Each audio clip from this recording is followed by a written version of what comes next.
Welcome to the Encore Audio Archives YouTube channel. I'm Taper Dave, and this is my channel. I've uploaded hundreds of talks here that I've recorded at meetings in West LA, and I've also recorded conventions starting in 2013. I've got a bunch of those up. And Walt and Mary Murray, the original owners of Encore Audio Archives, started the company in the 80s, and Walt recorded Joe and Charlie's and a bunch of stuff down in Vista, California. My sobriety date is June 20th of 1994. I hope you find something you like, so please like and subscribe to my channel and comment down below. If you want to hear something that I don't have or that you don't see, I'll see that I get it. Anyways, take care and have a great day if you want to.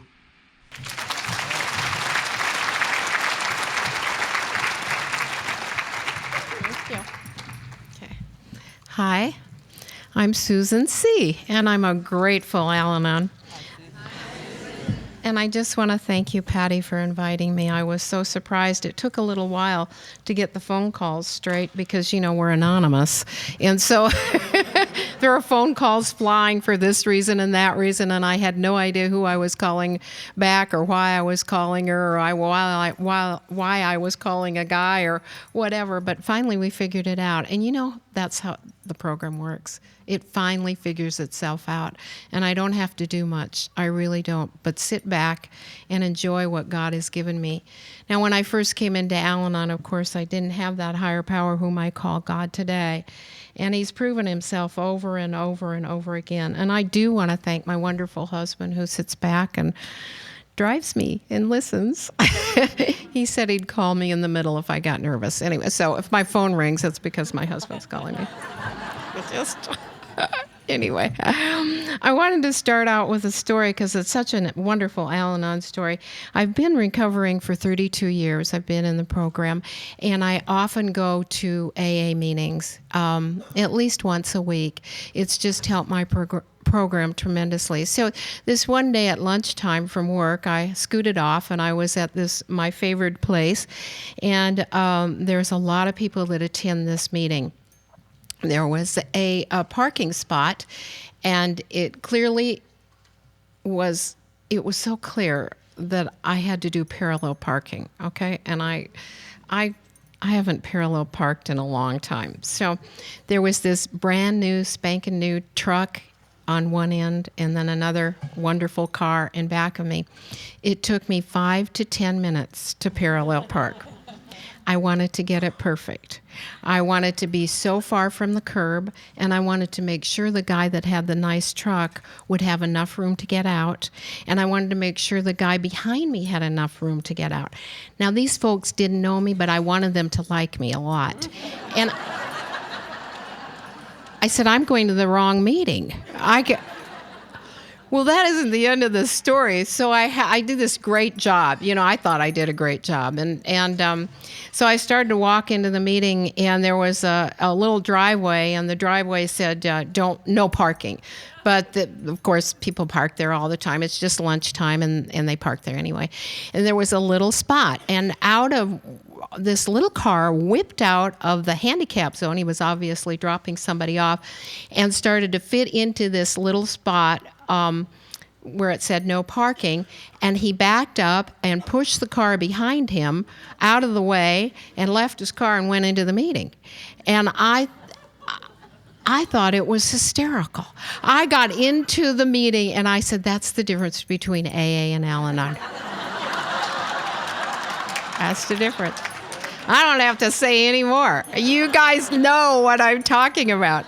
You know, I mean, it's just, I really want people to like me, even if they don't know me. And I do. And so I keep coming back. And I'll start with the 11th step. I'm reading out of our wonderful book. It's called How Al-Anon Works for Families and Friends and Alcoholics.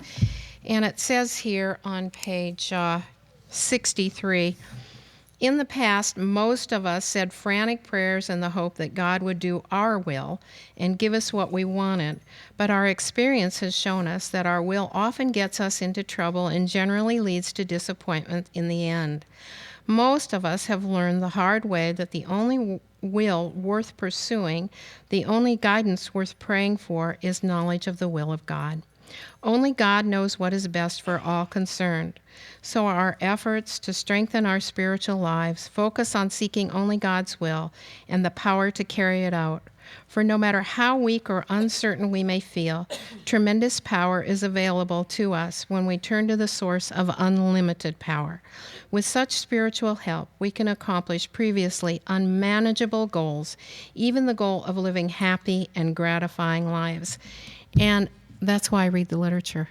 It's wonderful. The literature is absolutely wonderful. And as I was reading my literature this morning, I thought, every morning I read literature. Every morning, my higher power, whom I choose to call God, has to direct my day and tell me how to behave, because I do not know how to behave. I don't, and my husband will probably confer with that I don't know how to behave. But I've learned over the years what to do and what not to do. And I loved it when Father Tom said, there's certain slogans in Al-Anon that are not really slogans, but could be, maybe you're right. Maybe you're right never worked for me because I had an attitude behind it. But is okay, especially if I do and so you practice your in the mirror. Wow.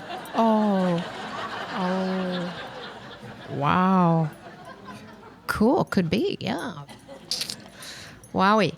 Anyway, so those kinds of phrases have saved my relationships, have absolutely saved my relationships. So I was born and raised in Omaha, Nebraska, and anything that's brown I love to eat. They're the beef state. And I grew up there, and I left when I was about 18 years old, off to school. In my home of origin, I didn't particularly grow up with alcoholism, but there were some other things going on in my home that were unpleasant. And one of them was rage. And I used to hide in the closet. The rage was not directed at me, but I thought it was. And some other things were directed at me as well. And I learned very quickly, even then, that if I hid or if I didn't say anything or if I was really good, that it would be okay and that I could smooth things over. And I didn't know that I had a voice, and I've always had a voice. Al-Anon has given me choices and a voice today, and I didn't know that I had that. So anyway, within that home, I met a guy when I was young, my childhood sweetheart, and I married that guy. And I married him, and I was married for 15 years. We had 2 children. In that marriage, I married into alcoholism, not particularly his disease, but his brother's. And one of his brothers did die, and actually his sister-in-law died also of alcoholism a few years ago. So I was familiar with alcoholism. He left our marriage, and I was absolutely devastated. I didn't think I could breathe. And one of the things that's been revealed to me over the years in this wonderful, loving program is that I have preconceived ideas. I have little Kodak pictures in my head of the way things are supposed to turn out and what they're supposed to look like. And I will hang on tenaciously to those pictures. And it takes a God bigger than me to take the negative out of my head so I can make new pictures. And that's called, as I said, those are expectations, and we've all heard about expectations and what it should be. So getting over things, is really a miracle for me, that I'd get over any kind of past things. So he left our marriage, and immediately I found an alcoholic, and he was recovering. And I was dating him for a while, and then I knew it was time to kind of let go of him. Believe me, I was Velcroed to him. And I did not know how to let go at all. And so that's when I came into the program. Somebody suggested that I go into Al-Anon to learn how to detach, whatever that meant. And I thought that I would just learn not to see him anymore, and then I'd be fine and I'd be happy. Well, it was a little more than that. I remember all I wanted to do was do drive-bys, get in the car and drive by to see where he was, make phone calls every other minute, or call people who might know where he was or what he was doing or what he wasn't doing. And it was very painful for me, but I kept coming back. And I remember at that first meeting, I met my sponsor, and she's still my sponsor today. However, she moved from Phoenix, Arizona to California, and she's sitting in the audience today. And she happens to be my closest girlfriend, and we have a lot of history today together, 32 years worth, and things. When God puts things together, he really kind of wants them to stay together. And I also have a sponsor in Phoenix, Arizona, too, because I live there. And I need to have, people that I talk to. I sponsor people as well. So anyway, letting go of this guy was just a tremendous thing for me. I learned one day at a time not to pick up the phone. I learned one day at a time not to get in the car. I learned one day at a time to divert my attentions to something else other than my obsessive thoughts about what another human being was doing. And at that time, I brought my young son to the meetings, and I think I brought my daughter as well. I have 2 children. My husband and I both have 4 children together. And I had 2 children, and so they got their feet wet in program as well. Today they know about it. They're not practicing a program, but they know where help is. And that's a huge thing for me and my little heart as a mother, to know that they know. And I don't have to keep telling them either. So anyway, I learned to detach from this guy, and I really did. And I started praying for him because it was told to me that I would pray for him. I didn't have a God at that time. I was told to get on my knees, and I was talking to an entity. I had no idea who I was talking to. And I remember my son coming in at one time when I was on my knees. He said, "Mom, what are you doing?" I said, "I have no idea." It went over me like this. I had no idea. But something started to change. And I started to have courage not to pick up the phone, courage not to get in the car, as I said before, and courage to think about other things and to start getting a life of my own. And that was incredible. That was absolutely incredible. So I'm moving along, and, my friend and I we went all over the place. We went to Al-Anon conventions. We went to Crested Butte. We went to the national convention in Montreal. That was a long time ago. The national AA or international AA convention, in a really long time ago. I can't even remember how long ago it was. We went all over the place, and we had a glorious time. We really did. And I was going to a lot of meetings, and the kids were getting older, and alcoholism started to show up. And I remember my daughter, who's a year and a half older than my son, at that time, I knew her behavior was changing a little bit. My first clue, right? And I just knew intuitively what she was doing. I knew that she was drinking. I knew that she was skipping school. I knew that she was using drugs. I knew that she was going out in the middle of the night. I knew all of those things. And yet, I kept getting on my knees and asking this entity, who I started to get to know a little bit, that he was on my side, and started to trust him, and particularly trusting my sponsor. And she would say, just get on your knees and ask God what kind of eggs she wants in the morning. And so I did that. What kind of eggs does she want in the morning? Now, remember, there was a rage inside of me. I wanted to kill her, or I wanted to kill myself because I was so fearful. And I definitely wanted her out of the house, but I don't think I could have lived with her out of the house either. So I kept doing that, and I kept doing that. And finally one day, I got on my knees, and the wonderful miracle of detachment came my way. And what happened is that I finally could separate the disease from the kid, from the child. And she was in her teen years then. And so I knew at that time I had permission to go into her room and get everything out, what she was doing. And I confronted her, and it was a real easy, simple little confrontation because it was the Al-Anon way. And it was just said, I know. And I showed her everything, and I walked away. I simply know. She couldn't speak for 2 days. And isn't that neat? I mean, like, she couldn't speak. Isn't that? It's just fabulous. I thought, oh man, she's going to change. She didn't change. She didn't change. She still struggles today. And she's 41. But I changed. I changed. Something happened in me because all of a sudden, my higher power, whom I choose to call God, got bigger than the disease of alcoholism in my house.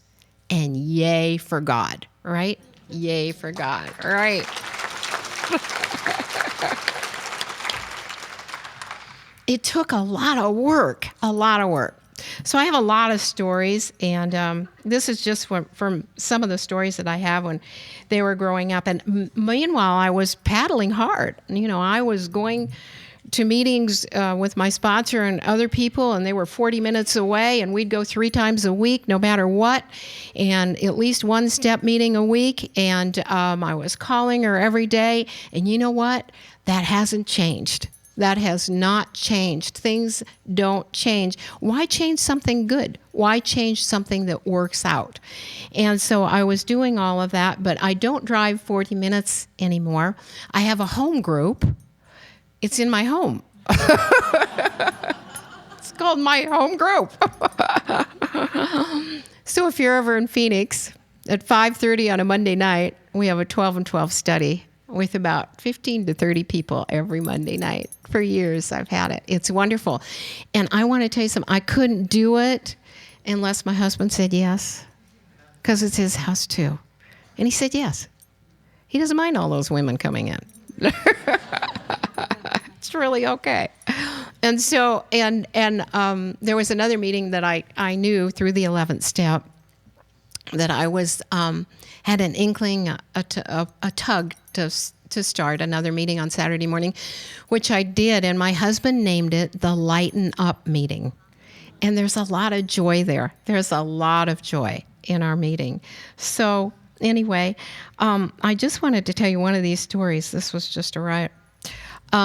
My daughter was dating someone 10 years her senior, and she was in high school. And I hated it. I know. See, isn't it? I love Al-Anon because they always go, oh yes, oh no.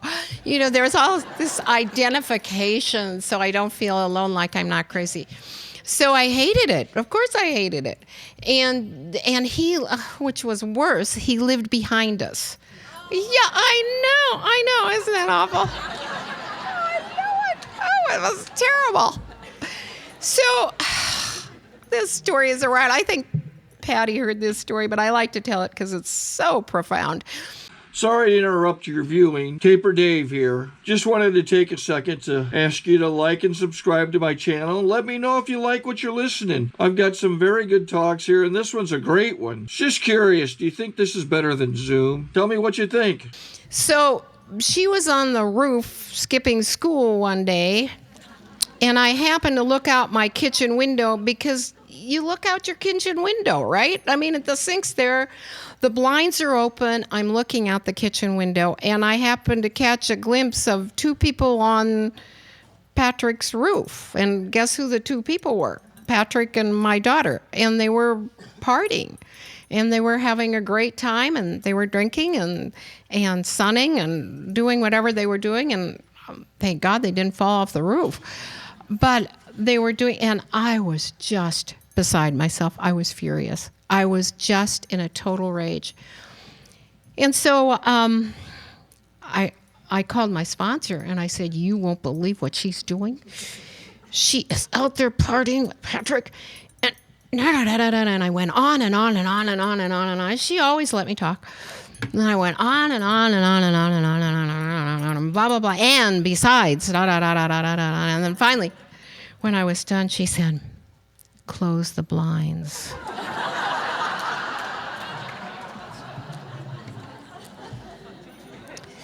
They've been closed ever since. And you know, a lot of times I have to close the blinds.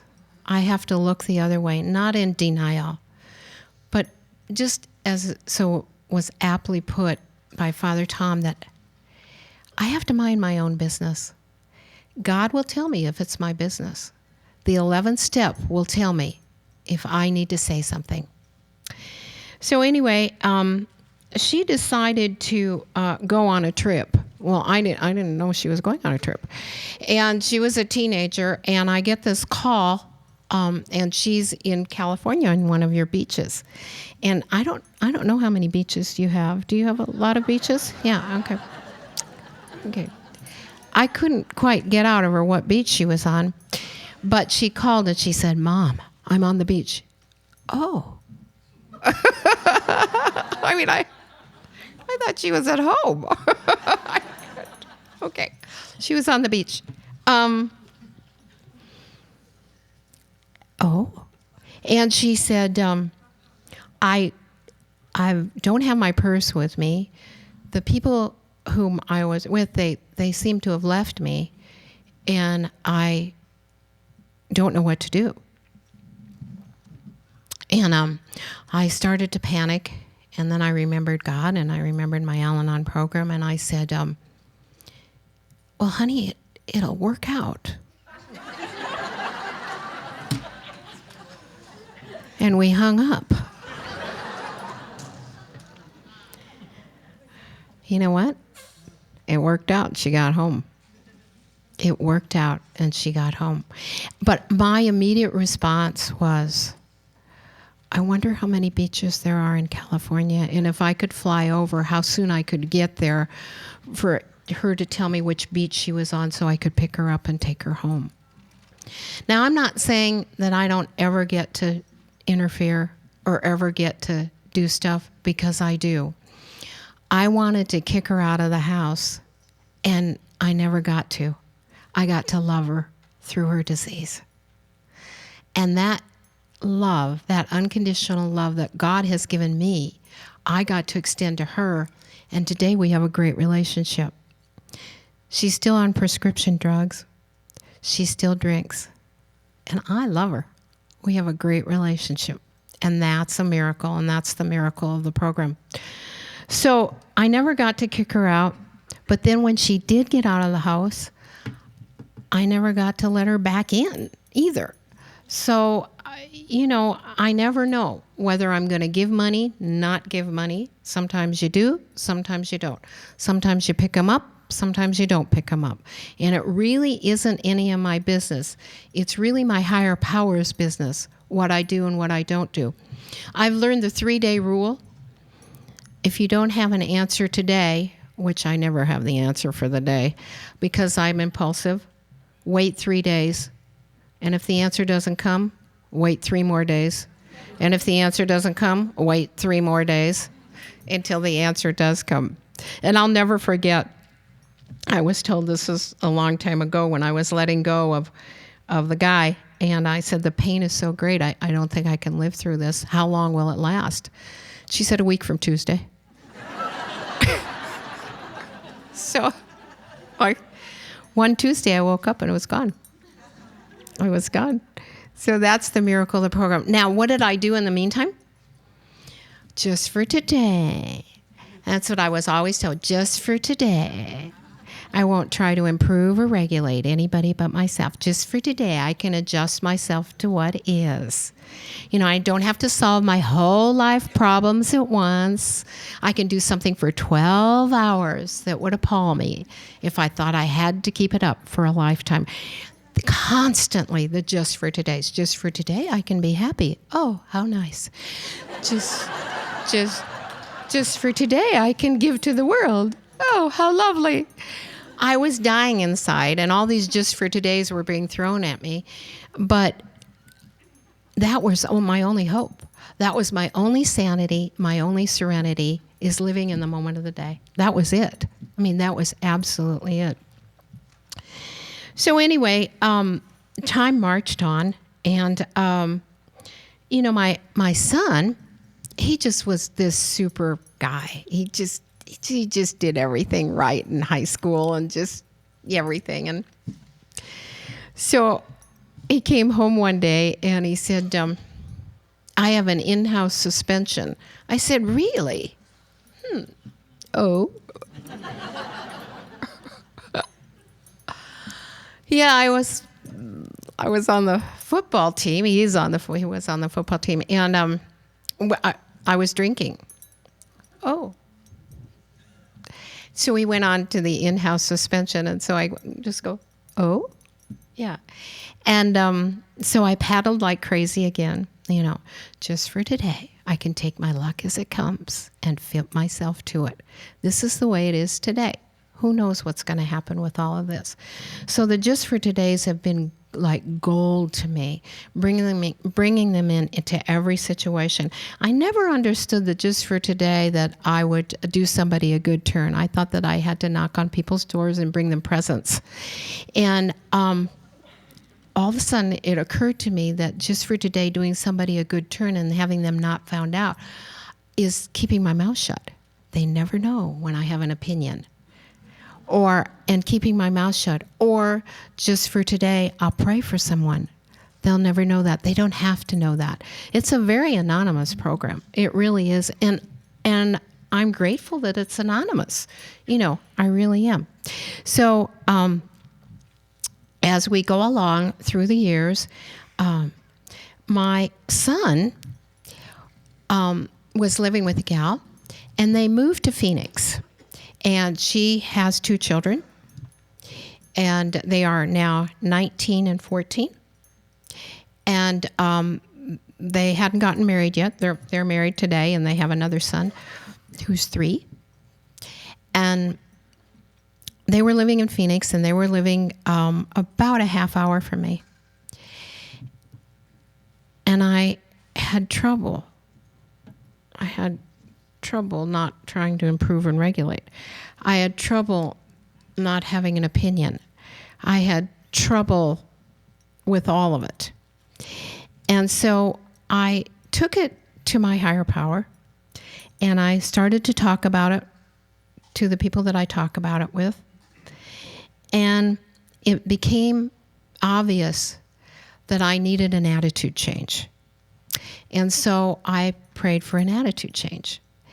And so I always think, you pray for something, oh, God's just going to change me. Isn't that nice? And I won't have to do a thing.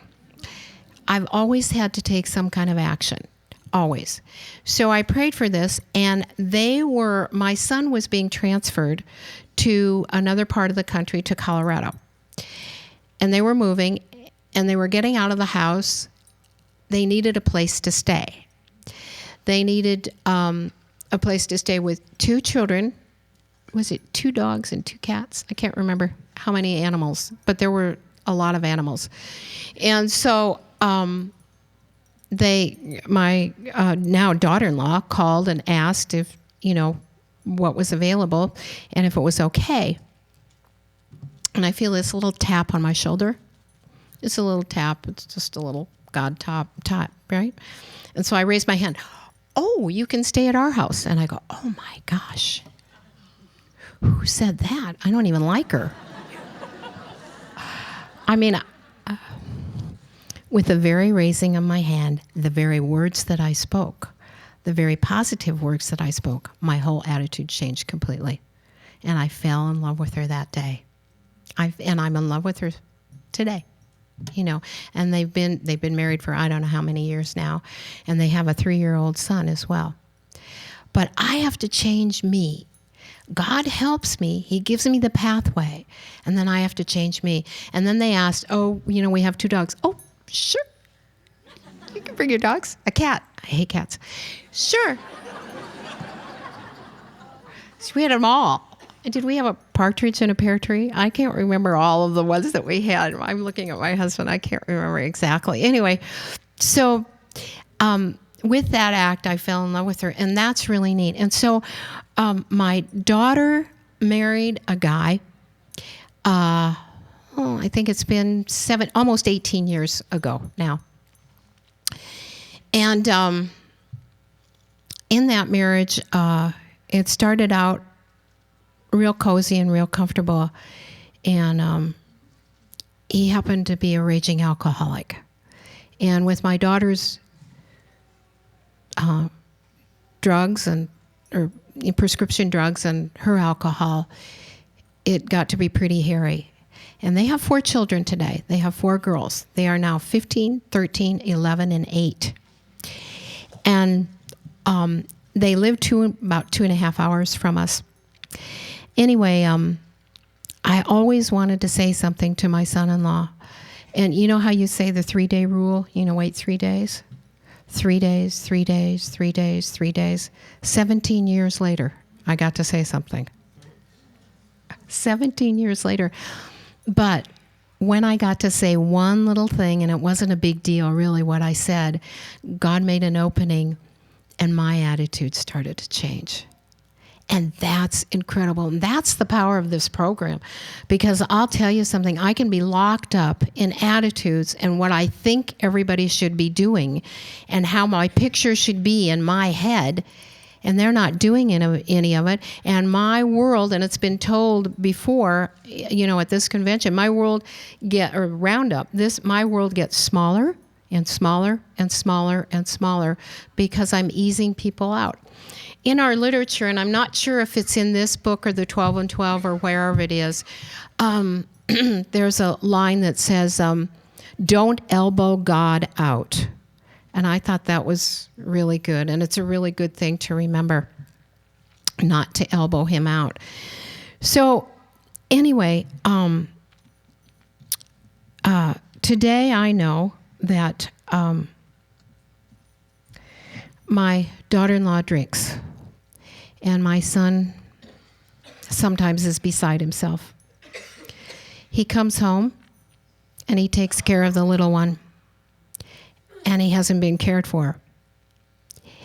And this grandma's heart's breaking. And yet he does it. And he calls me and he talks. And I don't say anything because he knows the way. He does know the way.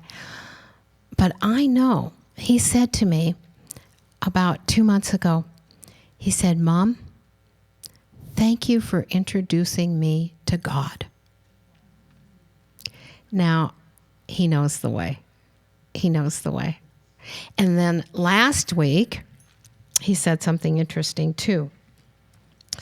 And I'll just tell you, I was in J.C. Penney's, a plug for J.C. Penney's, this will be forever, trying to decide on shirts for my husband. And so I was in the indecision part rather than the hurry, where it says just for today I won't be in a hurry and indecision. Well, I was into the indecision part. So it was a good thing that he called me. So I took the phone call in the middle of J.C. Penney's. And one thing that I've noticed about my program, that take it when it comes. If good stuff comes, take it.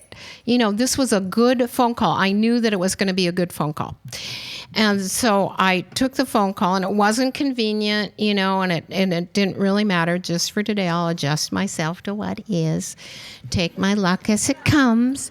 And so I'm talking to him, and he said, Mom, I just want to tell you something. I've been really thinking about my character traits lately. And I said, really? That's a good one for me, really. Really, I like the really part.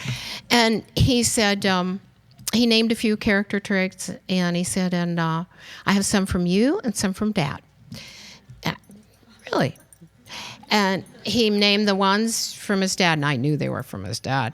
And so he named those, and then he started to name some other character traits. And he said, the last ones that I named, I got from you, and those are my favorite. And those are little jewels that you get along the way if you keep working the program.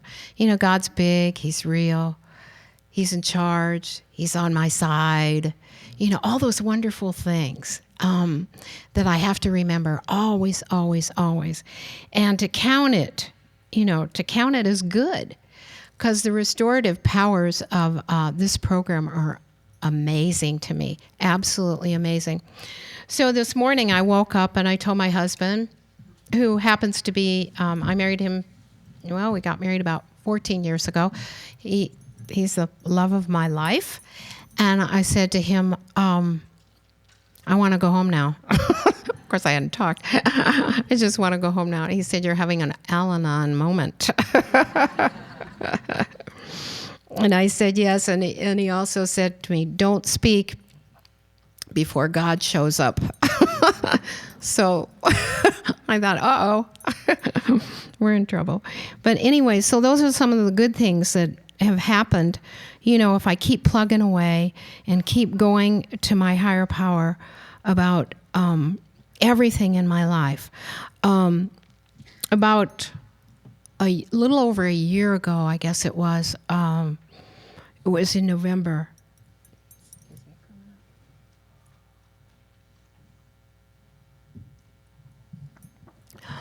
I was having some symptoms, and I went to the doctor, and he was the ear, nose, and throat doctor. So E-N-T, right? T, throat.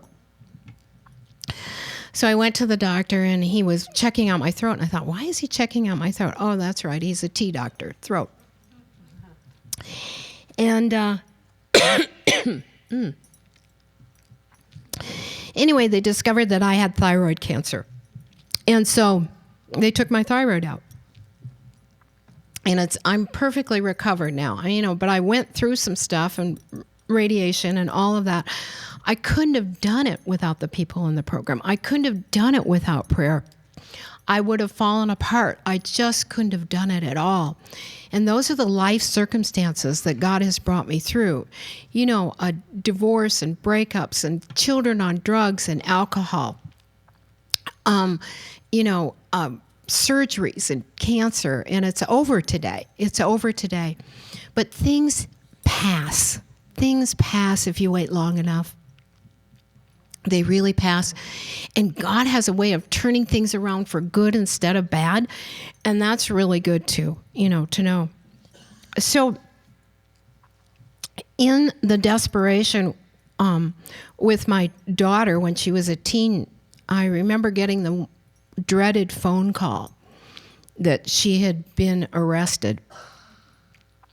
And I went, oh. And I grabbed my Al-Anon literature and another piece of literature. And I went to pick her up. She was a minor. And I went to pick her up. And she was terrified. And I was scared too. And I thought maybe that would be the turning point. But I always think maybe there's turning points. But today it doesn't matter if they turn around or not, because there's always good in each day.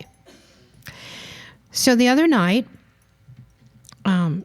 she called, and she had been drinking. Now, I don't pick up the phone when I know they've been drinking or after a certain hour. This caught me off guard. This really did. And I picked up the phone, and she had been drinking.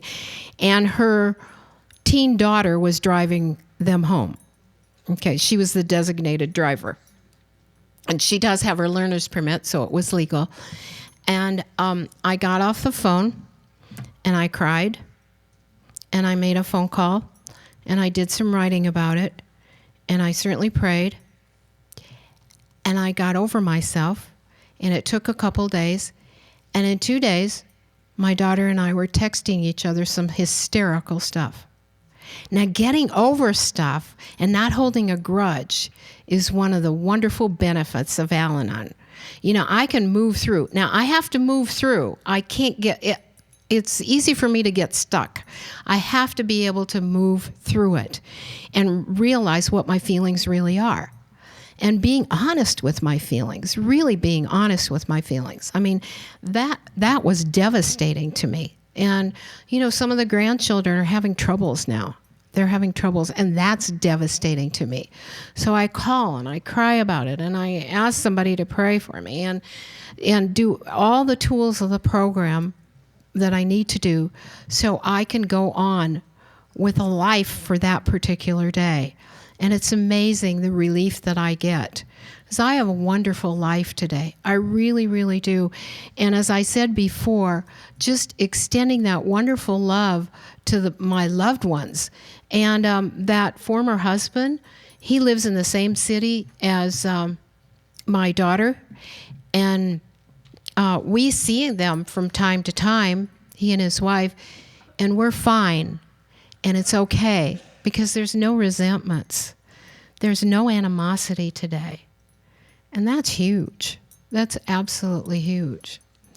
So Al-Anon really works. It's a wonderful program. And I keep coming back because I need sanity and serenity in my life. And it's proven to me over and over and over again that there's sanity and serenity to be had each day, absolutely each day. But I need guidance. I need sponsorship. I need a higher power, whom I call God. I need those things in my life. And the wonderful just for today's.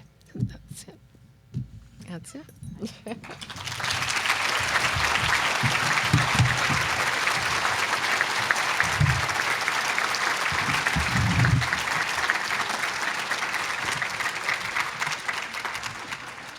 I think we got a great talk going on here. Thanks for watching the channel. Taper Dave here. Just curious, do you think this is better than Zoom? Okay, this is how I prepare my drone for launching. I like to do it inside the cab of my truck so I'm not standing outside in the weather. To install the joysticks for control, up and down, right and left, powered on. I have an Android phone that I use to connect it to the drone with. And it's actually controlled through the iPhone, through an app. Oops, wrong way.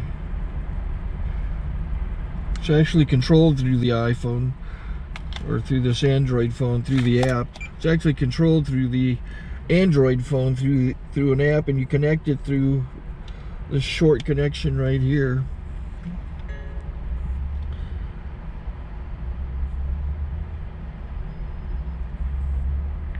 Remote control connected. Remote control's connected. So I pull out the drone. I have to extend the legs, long legs extended first, then the short legs. Remove the gimbal protector. Set that aside, then power it on one short burst, then one long burst. I lay it down. So I have to go to calibrate. So the drone's not connected yet. It shows you here as this drone gets disconnected, even though the remote's powered on. So the drone has to establish it's connected. So I go into the app to calibration mode. First I'll calibrate the remote controller. Start calibration. Out, in, oop, out, in, up, down. And then this little wheel is to control the gimbal. So it's calibrated. Go to gimbal calibration, start calibration, and then it it calibrates the gimbal. I don't know if that shows up. The gimbal's moving all over the place. Changes, you can see it on the video. And I'm calibrated to take off. It's acquired 7 satellites at the moment. There are 26 satellites up in the sky, which it has to acquire before you can take off. So it's connected. It's got enough satellites. This is white. I can go to press this little arrow button, swipe right to take off, and it would start the motors if I slid this to the right. But I'll wait till I get outside. Don't want to do it inside.